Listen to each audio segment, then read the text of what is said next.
Écoutez les propos de ce rabbin français qui menace de mort Macron. Ce président français, il faut qu'il le sache, il a tout intérêt à se préparer son cercueil. Dieu va lui montrer ce que ça veut dire vouloir être aussi effronté et vouloir avoir des déclarations contre Dieu. C'est pas contre le peuple juif seulement, c'est mais contre Dieu qui a dit que cette terre serait donnée au peuple d'Israël et que cette terre va revenir entièrement, toute la terre, sans aucune part.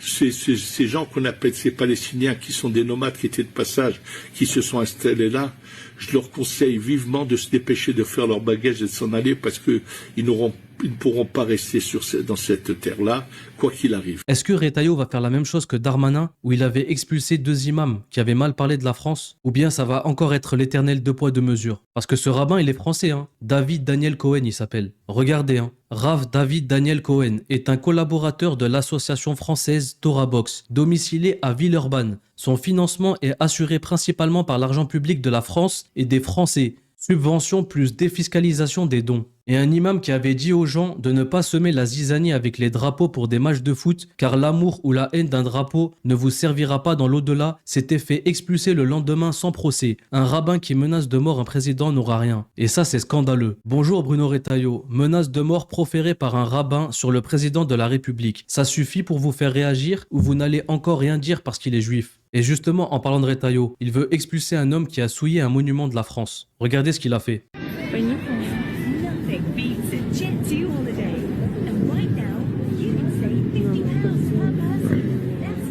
Voilà, du coup, il a allumé sa cigarette sur la flamme de la tombe du soldat inconnu et il a été interpellé et placé en garde à vue et présenté à la justice directement, tout ça le même jour. On est en France, il faut respecter les monuments de la France et l'histoire de la France. Mais maintenant, est-ce que Retailleau va avoir la même rapidité et efficacité pour expulser le rabbin qui habite en France, qui est subventionné par la France et qui a insulté le président français? C'est même pas qu'il a insulté, il a même menacé de mort. Ou l'on va-t-on continuer encore sur ce éternel 2 poids 2 mesures? On verra ce que nous dira l'avenir. Il faut être aveugle pour ne pas comprendre que la France est sous totale domination sioniste. Nous sommes donc déjà des Palestiniens dans notre propre pays. Combien de libertés devrons-nous perdre avant que les Français ouvrent les yeux? Réalisation des forces de police, des forces de sécurité, voire des gouvernements chez nous, nous prépare, nous, citoyens, à être les futurs Palestiniens dans notre pays.